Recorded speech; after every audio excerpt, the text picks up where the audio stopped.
Hi.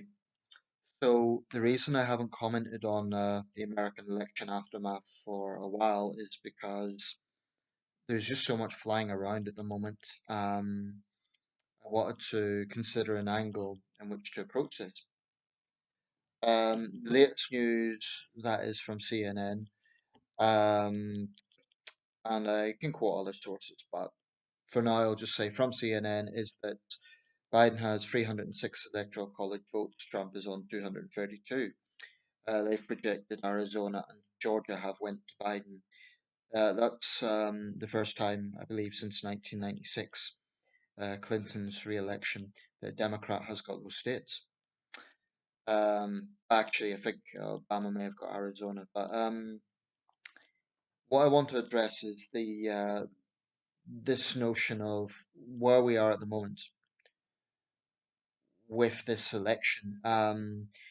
Because Trump's side is still clearly not backing down. He still hasn't conceded, and his supporters are absolutely adamant that this election's been stolen. The dirty Democrats are corrupt, and it's all been stolen, and that's the whole narrative. Um, I'm not surprised that Trump supporters, of course, they're going to come out with that. I think hardcore Trump supporters are basically cult-like, a bit like what Corbyn supporters were like here. Utterly incapable of any objective thinking whatsoever. Everything's fake news, and their man can do no wrong. That's it. So I'm really not surprised in their attitude. But what I'm somewhat surprised by and disappointed and frankly saddened by is people who really should know better parroting some of this stuff. Now, just regarding the fraud allegations and recount issues and so on. Of course, if there is credible information that there is fraud going on, of course that needs to be taken seriously.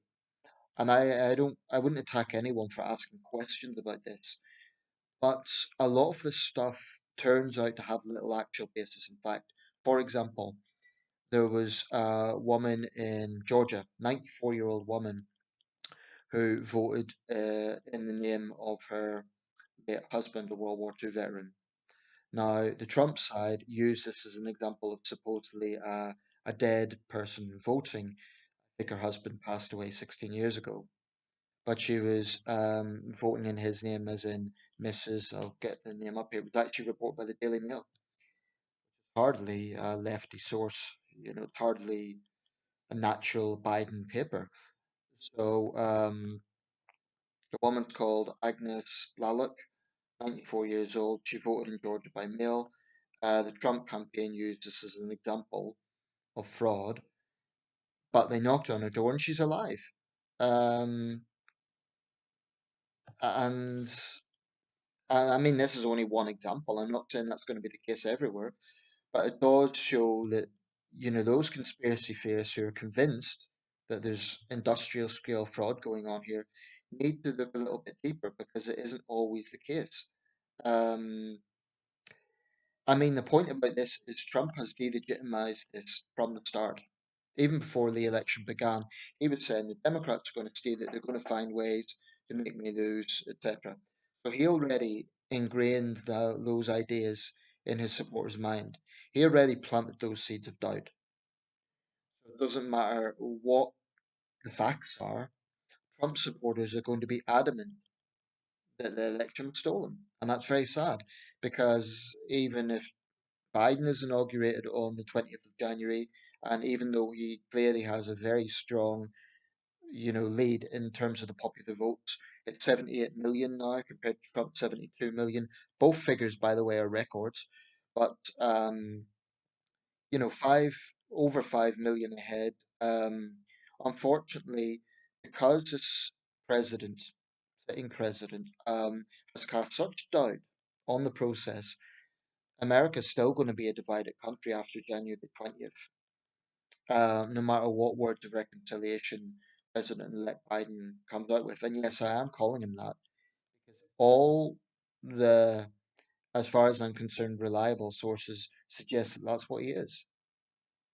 Um, in every election, when you get a country as big as the United States, there's going to be some recount, and that's part of the process. It's not, there's nothing necessarily sinister about that. But I think they're getting more attention this year because Trump has sown the seeds of doubt. I really do. Am I saying that there's nothing whatsoever fraudulent going on? No. I'm not going to suggest that in a country as big as the United States, every single thing is going to be clean. So, okay, investigate those things, and if necessary, have recounts and so on. But I can't really see the Trump side getting far on this. In fact, he came close to conceding today. He didn't do it, of course. He basically said, "Oh well, whoever is in charge," and I think it was a statement about COVID. But anyway, one thing that I've been disappointed by is people like Majid Nawaz and Chris Chappell. We'll start with Chappelle because I don't know him as well as a public figure. He's long been a sort of activist against China's Communist Party. He was the host of something called um, Off the Wall, which was a kind of subsidiary program of New Tang Dynasty Television, which was a dissident Chinese network. I had a lot of respect for them because done a really important job of showing alternative news in China that wasn't part of the state's narrative. Um, Such programs as China Forbidden News and so on. Anyway, Chris Chappell was one of the well-known presenters on that, and I respect the work he done there. You know, he ran into problems of his own, I believe, with visas and so on, getting into China because of his outspoken stance on the Communist Party. I respect that, I still do. But he is just looking at his page. He's just promoting a lot of Trump tweets and Trumpian sort of narratives as being facts, and he's presenting that as ethical journalism. I think that's very disingenuous. Um, Majid Nawaz I'll focus a bit more on because I know more about the guy. I've long respected Majid Nawaz. This is a man who, as a young guy, dabbled in Islamic extremism. He spent time in Egypt in a prison. He was tortured in Egypt. Um, and he's quite well known in the UK. He's one of the presenters on LBC. He ran as a Liberal Democrat candidate.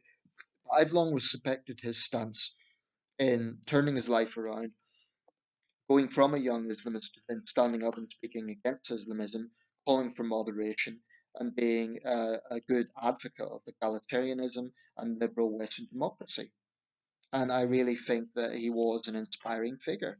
And more recently, he's taken a very principled stance on the Uyghur issue regarding China. He even went on hunger strike. So for all that, I really did respect Majid Nawaz, and I still do. But in recent weeks, something strange has been going on with Majid Nawaz, and those who know the guy will maybe know what I'm talking about. Not long ago, he called on France to understand why its Muslim minority was feeling alienated, and that just seemed very out of place considering what just happened regarding Samuel Paty. It just seemed out of place, particularly from Majid Nawaz. And then in the last few days, he has been coming out with some very bizarre posts promoting Trump tweets as facts and really taking this very smug sense of self-righteousness over anyone who has a different point of view. So it's saying, oh, look at me, brave Majid, in this regard I'm talking about. He has been genuinely brave in other areas. But, you know, this very self-righteous idea of look how sort of much of an ethical journalist I am by questioning Biden's win, by questioning if this is indeed a fraudulent election. My response to that is there's nothing fundamentally wrong with asking those questions. Some of this is so disingenuous. For example, his latest post, he says that the peacekeepers will be the ones who spot fascism or something to that effect. It was a bit of a riddle. I didn't quite work it out. But basically, he was presenting himself as a peacekeeper. Well, Majid, if you, in the unlikely chance that you see this, there's nothing peaceful about promoting conspiracy theories in favor of one side, whilst not even trying to fathom the idea that the other side might indeed have won fairly. Um, so he's presenting himself as neutral, and he clearly isn't neutral. He is clearly advocating for Donald Trump. Now, I've never known Majid Nawaz to be a Trump supporter, um, and unless I'm mistaken, he's criticised Trump in the past. So his narrative over recent days, I just cannot understand it. I honestly don't know what's happened with this guy, and I'm not the only one who's disappointed by it. Um, and he's taking this attitude to anyone who questions that as an intolerant lefty, or it's just the sort of thing you can find in the Trump support page, Trump fan page. I have a theory that there are people with good intentions who believe in human rights and who hate the Chinese government let themselves down by then becoming cheerleaders for Donald Trump. And they think that Trump is the only answer to deal with this. I'm not sure about that. The smear of Beijing Biden doesn't add up to the fact that Biden has vocally criticized the Chinese Communist Party. This is a man who called Xi Jinping a thug, Joe Biden. And that's why Biden hasn't, excuse me, that's why Xi Jinping hasn't congratulated him. Um, Trump, on the other hand, is on record as saying that the Uyghur concentration camp sounded like a good idea. So the only reason Trump is being passed off as tough on China is because his rhetoric's tough. And, he launched a trade war. But when it actually comes to human rights, how much Trump has done, it's a question mark over that. Because his record, frankly, is inconsistent. He's been good on Taiwan. I give him credit for that. But Trump's record is inconsistent when it comes to China. You cannot praise the concentration camps on one hand whilst criticizing their lack of transparency and COVID on the other. There's a lack of consistency. So, anyway, I don't mean to derail with that, but I don't know what's going to happen with this. I imagine Trump's side are going to keep pushing and pushing and pushing. I can't see a great deal coming out of it, even with a Republican orientated Supreme Court. Um, I am not sure that most Republicans really have an appetite for this. I think hardcore Trump supporters will. But you could be damn sure that Russia and China will be totally lapping this up, because it gives them an opportunity to say, oh, well, look, Donald Trump's denigrating the process, so it must be corrupt. Corrupt Western democracy. And that's very dangerous. Um, Joe Biden has not only won the popular vote, he's won the electoral college. Even if you say, okay, didn't win some of those states, okay, let's take them off. Let's say he hasn't got 306 and he's got 279. He's won. Whatever way you look at it, whatever way you look at it, the maths simply will not work out for Donald Trump. And to American viewers and British, we say maths because someone, criticized me for that. But it's not a comfortable time in American politics because usually an election settles the dispute. One candidate concedes and moves on. And this is something worth considering. In 2016, yes, there was all the news about alleged Russian interference.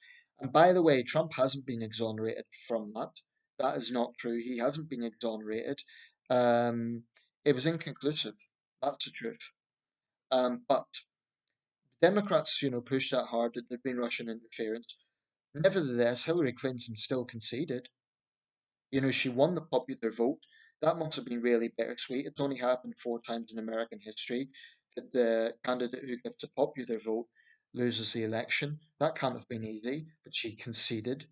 Why? Because she and the Democrats recognized that Trump secured enough electoral college votes. They didn't dispute that. And they did. He got enough electoral college votes to become president. So those who are saying there's a massive conspiracy against Trump are ignoring the fact that in 2016, all the big networks called it for Trump. CNN projected Trump the winner. So did the BBC. So did these supposedly mainstream media networks that are out to get Trump. They predicted him the winner. So there's a massive amount of dishonesty going on from those who are promoting these conspiracy theories. My conclusion here is where there is significant indication that there has been fraud, it needs to be investigated. Of course, it does. Um, but how about instead of saying, oh, well, it's legitimate to put question marks on the legitimacy of Biden's win, how about accepting that maybe Biden has won?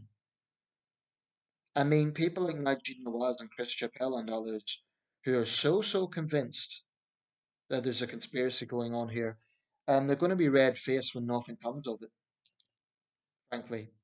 Or I'll be red faced, if something does come from it, and I will freely admit I was wrong. If that happens, I don't think it will, but if it does, I will man up and say, well, I was wrong. I was one of the many people who was convinced that Biden won fairly.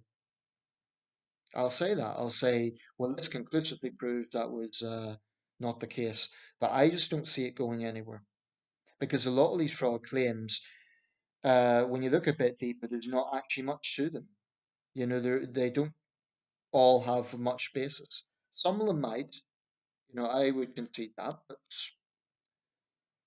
you have to consider that Donald Trump was trying his best to undermine this from the start. Donald Trump, in the early hours of the morning, claimed that he'd won prematurely. So why does Majid Nawaz and others not question that? It's utterly disingenuous to be claiming to engage. It actually makes me angry, as someone who is, I keep mentioning this, training to be a freelance journalist. Honesty is extremely important. And it is disingenuous to say that you're being neutral and being an ethical journalist by presenting the conspiracy theories of one side whilst utterly ignoring the position of the other. Anyway, I'll leave it there. I just hope this gets settled. If Donald Trump had any integrity, if he really cared about the United States, he would accept that this isn't going to go anywhere and he would just concede. But he wants to draw this out. He wants to continue to fan the flames and deepen divisions in that country, and it's sad. It really is. Um, anyway, leave it there.